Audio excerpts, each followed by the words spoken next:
아침 누가복음 말씀입니다. 누가복음 4장 말씀 보시겠습니다. 4장 1절부터 13절까지 말씀. 누가복음 4장 1절부터 13절까지 같이 봉독합니다. 시작. 예수께서 성령의 충만함을 입어 요단강에서 돌아오사 광야에서 40일 동안 성령에 이끌리시며 마귀에게 시험을 받으시더라. 이 모든 날에 아무것도 잡수시지 아니하시니 날수가 다함에 줄이신지라. 마귀가 이르되 네가 만일 하나님의 아들이거든 이 돌들에게 명하여 떡이 되게 하라. 예수께서 대답하시되 기록된 바 사람이 떡으로만 살 것이 아니라 하였느니라. 마귀가 또 예수를 이끌고 올라가서 순식간에 천하만국을 보이며 이르되 이 모든 권위와 그 영광을 내가 네게 주리라. 이것은 내게 넘겨준 것이므로 내가 원하는 자에게 주노라. 그러므로 네가 만일 내게 절하면 다 내 것이 되리라. 예수께서 대답하여 이르시되 기록된 바 주 너의 하나님께 경배하고 다만 그를 섬기라 하였느니라. 또 이끌고 예루살렘으로 가서 성전 꼭대기에 세우고 이르되 네가 만일 하나님의 아들이거든 여기서 뛰어내리라. 기록되었으되 하나님이 너를 위하여 그 사자들을 명하사 너를 지키게 하시리라 하였고 또한 그들이 손으로 너를 받들어 네 발이 돌에 부딪히지 않게 하시리라 하였느니라. 예수께서 대답하여 이르시되 주 너의 하나님을 시험하지 말라 하였느니라. 마귀가 모든 시험을 다 한 후에 얼마 동안 떠나니라. 아멘.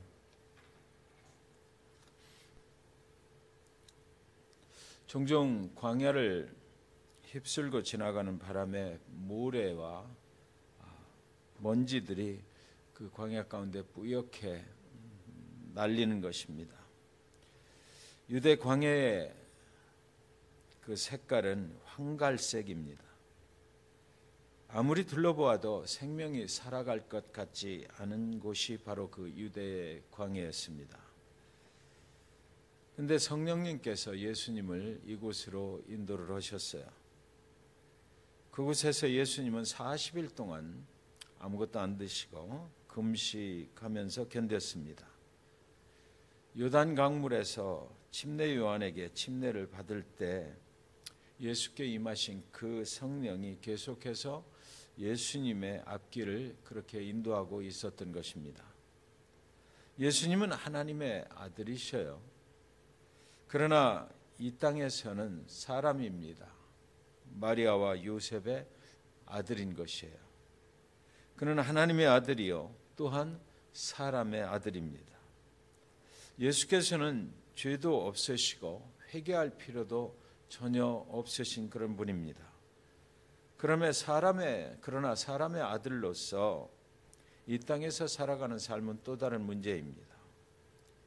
그는 죄 없고 회개할 필요가 없고 침례를 받을 필요가 없지만 하나님의 인도함에 따라 이 땅을 살아가는 죄인된 사람들이 예수를 믿어서 하나님의 아들 예수를 믿어서 영원한 생명에 이르는 길을 갈 때에 해야 되는 일을 사람이 또 예수를 믿을 때 해야 되는 일을 그대로 하셨던 것입니다.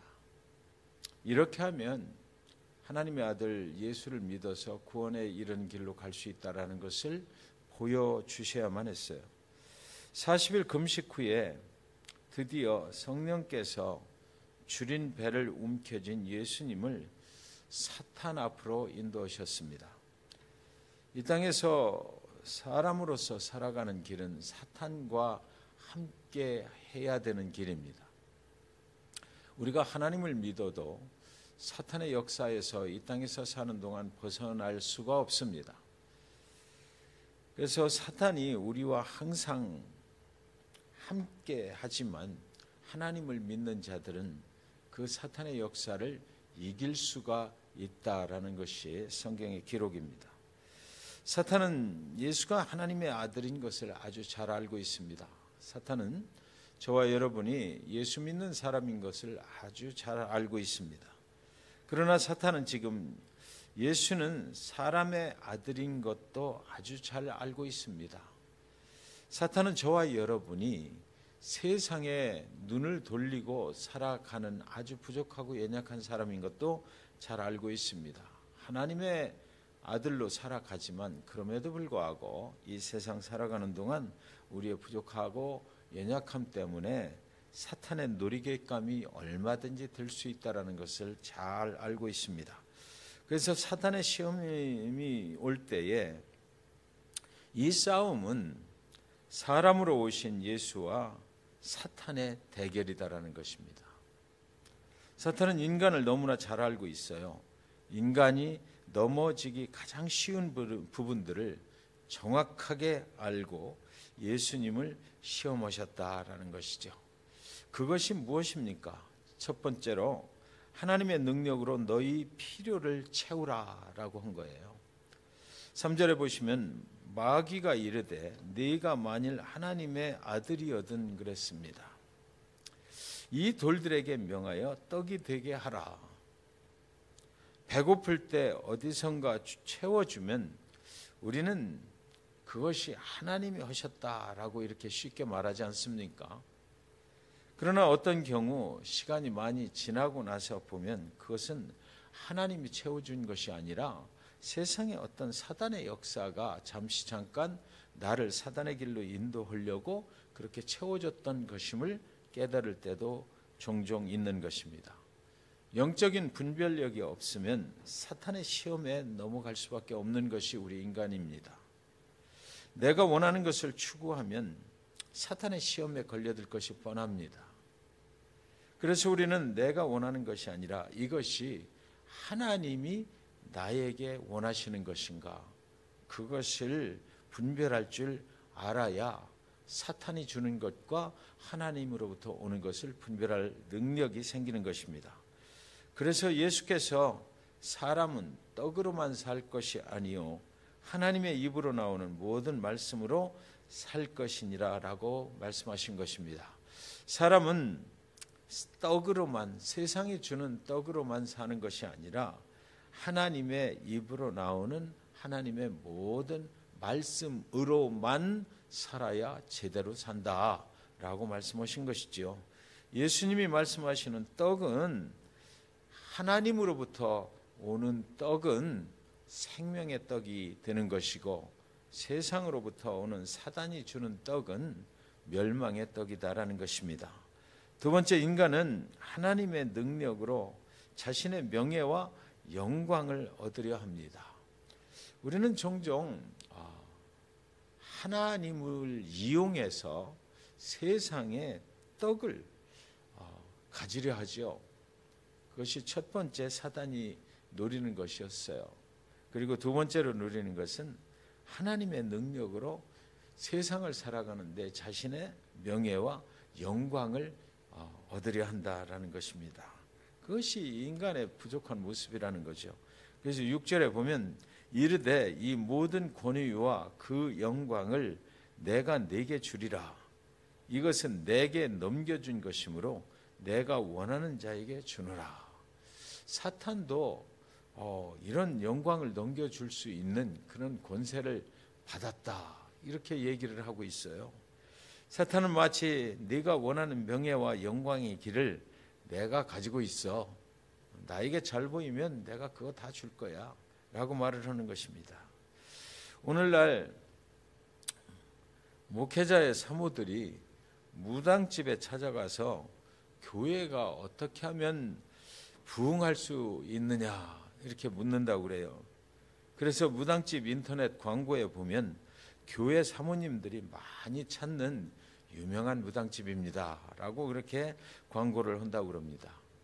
도대체 인간의 타락이 어디까지가 되어야 스스로 타락한 줄을 알게 되는 것일까요?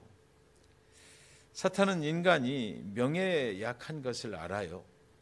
사탄은 인간이 자신의 영광을 드러내기에 급급해야 한다는 것을 알고 있습니다.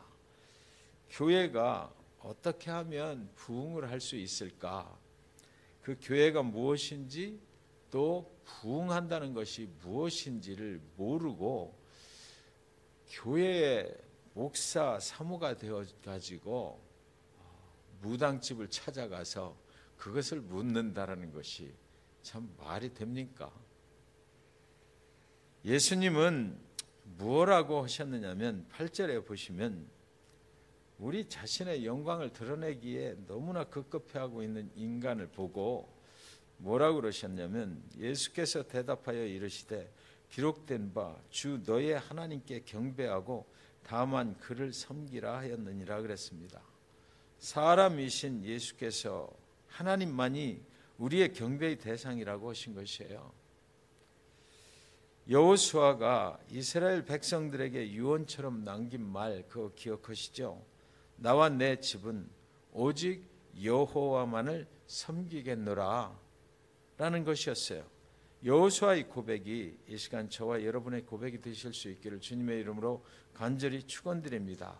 하나님을 이용해서 나의 명예를 구하거나 나의 영광을 구해서는 안 됩니다. 제가 항상 말씀드리는 거죠. 우리 특별히 교회의 직분자들은 하나님과 사람 사이에서 서 있다.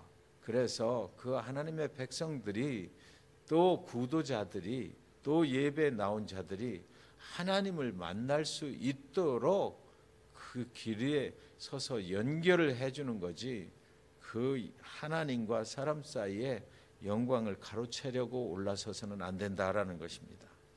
모든 예배가 그렇습니다. 예배 시간에는 뭐 하는 겁니까? 하나님 예배하러 나온 자들이 하나님을 만날 수 있도록 연결을 해주는 그 인도자가 되어주는 거지 거기 예배에 오신 모든 사람들이 당신을 경배하게 해서는 안 된다라는 거예요. 당신의 영광을 내서는 안 된다라는 거죠. 세 번째로 인간은 하나님의 이름으로 성전 꼭대기로 올라가려 합니다. 이 사단이 다 그 인간의 그런 속마음을 잘 알고 있었어요. 9절에 보면 또 이끌고 예루살렘으로 가서 성전 꼭대기에 세우고 이르되 내가 만일 하나님의 아들이거든 여기서 뛰어내리라 그러는 것입니다. 성전 꼭대기로 올라가려 하는 것이 인간의 마음이에요. 사탄이 그 마음을 알고 꼭대기에서 뛰어내려도 하나님의 말씀에 너를 보호해 주시리라 하셨으니 한번 뛰어내려 보라. 그러면 그 말씀대로 될 거 아니냐? 이렇게 유혹을 합니다. 그때 예수님께서 어떻게 반응을 보이셨나요? 예수께서 대답하여 이르시되 주 너의 하나님을 시험하지 말라 하였느니라 그랬습니다. 여기 사탄의 계략이 정말 무모하게 보이지 않습니까? 여러분 하나님의 사랑을 확인하는데 굳이 성전 꼭대기까지 올라가서 거기서 뛰어내려 보야만 알게 되는 것일까요? 하나님이 우리를 향하신 사랑은 성전 꼭대기에 올라가서 뛰어내리기 전에 이미 뛰어내리지 않는 마음을 주시는 것입니다.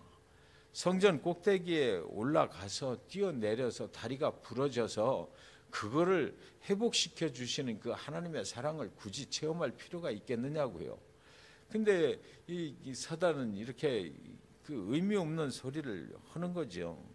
굳이 떼어내려서 다리가 부러지면서 그 사랑을 확인할 필요가 절대로 없는 것입니다. 하나님은 우리가 그 미련스럽게 거기 올라가서 뛰어내리지 않기를 바라시는 하나님이시지 그 올라가서 그 사랑을 확인하려고 뛰어내리는 것을 원하시는 하나님이 아닙니다. 그렇기 때문에 하나님을 시험하지 말라. 하나님의 말씀을 가지고 장난치지 말라라는 것입니다. 여러분, 우리가 신앙생활을 하다 보면 하나님을 굉장히 경홀히 여기는 언어들을 사용할 때가 많이 있어요. 하나님의 말씀을 가지고 알게 모르게 너무 소홀히 대하고 하나님의 이름을 만홀히 여기는 그런 경우들을 우리는 많이 보게 됩니다. 우리가 친교 시간이나 이런 때 보면 하나님의 말씀이 증거된 것, 뭐 예배가 끝나고 이런 때 보면 그 말씀을 가지고 막 농담으로 이렇게 얘기를 하고 이럴 때가 많이 있는데 그런 것들은 사실은 우리가 좀 조심을 했으면 좋겠다라는 생각이 들어요.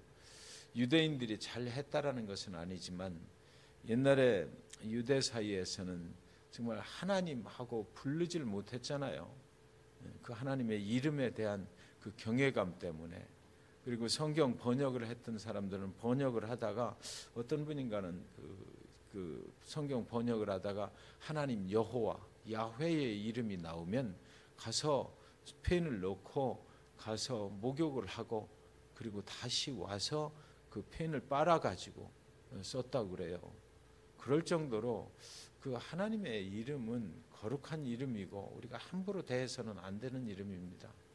우리가 오늘날 살아가면서 우리한테 너무 익숙해진 하나님, 그죠? 우리가 함부로 해도 괜찮은 하나님이 되어버렸지 않나 이런 생각을 좀 하게 됩니다. 오늘 사탄이 인간의 마음을 잘 알고 지금 이런 그 시험을 거는 거 아닙니까?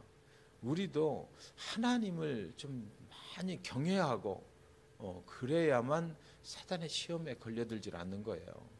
하나님을 우습게 알고 또 교회 이런 또 그 모든 것들을 우리가 좀 경홀하게 생각하면 사탄이 거기 침해하는 거죠. 와가지고 우리를 시험하려고 그러고 하나님으로부터 멀리 떠나게 하려고 그러고. 그래서 우리가 그런 부분은 굉장히 조심을 좀 해야 되지 않겠나 그런 생각이 듭니다. 사탄은 인간에 대하여 너무나 잘 알고 있어요. 무엇에 약한지를 잘 알고 있습니다.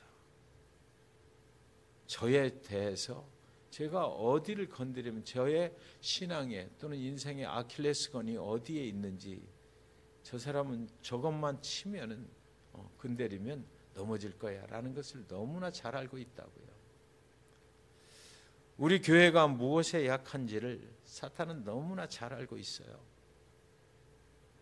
저와 여러분 스스로가 우리 자신이 또 우리 교회가 무엇에 약한지를 잘 알고 있는 것처럼 말입니다. 여러분 저잖아요. 인간이 가장 넘어지기 쉬운 것이 무엇인지를 사단은 알고 사람의 아들이신 그 예수님을 시험을 했던 것이죠. 그런데 예수님은 사탄의 모든 시험을 이기셨습니다. 어떻게 예수님은 인간으로서 사탄의 모든 시험을 이기셨을까요? 첫 번째로 예수님은 성령의 충만함을 받으셨기 때문이에요. 1절에 보면 예수께서 성령의 충만함을 입어 요단강에서 돌아오사 광야에서 40일 동안 성령에게 이끌리시며 1절 말씀은 예수님이 성령의 충만함을 입으셨다고 하고 또 그 성령의 인도함을 받았다고 합니다. 그래서 사탄의 시험을 이길 수가 있었던 것이에요. 성령께서는 우리를 도와주시거든요. 성령께서는 우리의 길을 앞서 가시면서 사탄의 시험으로부터 이길 수 있도록 힘주시고 능력 주시는 그런 분이십니다. 여러분 성령의 충만함이 없이 우리가 신앙생활이 가능할까요? 그렇지 않아요. 예수 그리스도를 믿는 자들의 심령 가운데 성령이 들어와 계신데 그 성령에게 우리의 인도함을 맡기지 않고 그 성령을 우리 안에 계신 성령이 일하시지 못하도록 우리의 자아가 세지면 성령이 일하시지를 못하거든요. 그 맡기지를 않고 내 자아로 일을 하면서 그 사단의 시험을 이길 수 있다. 이건 말도 안 되는 소리입니다. 그래서 우리는 언제든지 성령께 내어드릴 수 있어야만 이 험한 세상에서 사탄으로부터 우리는 승리를 할 수가 있다는 것입니다. 성령께서 우리를 보호해 주시지 않으면 우리는 이길 수가 없어요. 두 번째 40일을 금식을 하신 후였기 때문이에요. 2절에 보시면 마귀에게 시험을 받으시더라 이 모든 날에 아무것도 잡수시지 아니하시니 날수가 다함에 줄이신지라. 여러분 40일을 금식하신 후라면 사람들은 배가 줄인 것만 생각을 하죠. 배가 고프셨을 것이다. 굉장히 육신적으로 줄여 계셔서 뭐든지 그냥 던져주면 먹으려고 했을 것이다. 이런 생각이 많이 들어요. 그러나 40일 금식을 하고 나면 배가 줄이지 않아요. 하나님의 말씀이 줄이지요. 금식은 그런 거잖아요. 영적으로 굉장히 강해져 있기 때문에 육신의 욕심이 사라진 것이 금식 후예요. 그러나 사단들은 육신의 생각만 하고 저 예수께서 40일 금식을 하셨으니까 줄여 있을 것이다. 그 뭐 육신의 얘기를 던진 거죠. 예수님은 거기에 넘어가실 수 있는 그런 상태가 아닌 거잖아요. 지금 40일 금식을 하고 나면 생명의 끈이 하나님께만 있는 것을 알게 되고 더 강해져 있는 거죠. 믿음이. 죽으나 사나 하나님이 그를 죽이시든지 살게 하시든지 모든 것을 하나님께만 맡기게 되는 그런 상황 속에 지금 있는 거잖아요. 영적으로 엄청난 힘을 가지고 있었다는 것입니다. 하나님이 내 생명의 주인이 되심을 아는 사람은 사탄의 시험에서 얼마든지 승리할 수 있어요. 생명을 걸었는데 13절에 보시면 마귀가 모든 시험을 다 한 후에 얼마 동안 떠나니라. 사탄과의 게임이 아직 끝난 것이 아니다. 여기 잠깐 떠났다라는 거거든요. 사탄은 일단 뒤로 물러갔습니다. 사탄은 절대로 포기를 하지 않습니다. 포기한 것 같으나 잠시 동안이라는 거죠. 그래서 우리가 계속해서 성령 충만을 입지 않으면 사탄에게 걸려들 수밖에 없어요. 사랑하는 성도 여러분, 여러분이 지금 하나님의 일에 헌신하고 있나요? 그렇다면 사탄의 표적이 되고 있다는 것, 그것을 우리는 꼭 기억을 해야 됩니다. 사탄은 계속해서 당신을 노리고 있다는 거예요. 그러나 내가 너를 지금부터 시험할 거야 라고 하지 않고 사탄은 덤빈다는 거죠. 계속해서 기회만 보고 있는 거예요. 옛날 종교개혁자들이 이런 말을 했다고 그럽니다. 새가 우리 머리 위로 날아가는 것을 막을 수는 없지만 새가 우리 머리 위에 둥지를 트는 것은 막을 수 있어야 한다. 우리는 마귀의 유혹을 피할 수는 없지만 마귀가 우리 안에 집을 짓지 못하게 할 수는 있다라는 것입니다. 그것이 무엇인가요? 오늘 본문에 분명히 나와 있어요. 첫째로 예수님처럼 성령의 충만함을 받아야만 합니다. 두 번째로 예수님처럼 하나님의 말씀 중심으로 살아야만 해요. 성령 충만하고 하나님의 말씀의 중심이 되면 됩니다. 그러면 예수님처럼 우리도 사탄의 역사에서 걸려들지 않고 승리할 수가 있다라는 것이 오늘의 말씀의 핵심입니다. 사탄의 시험에서 늘 승리하시는 저와 여러분이 되시기를 주님의 이름으로 축원드립니다. 성령 충만하십시오. 말씀 중심으로 사십시오. 입니다. 찬송가 135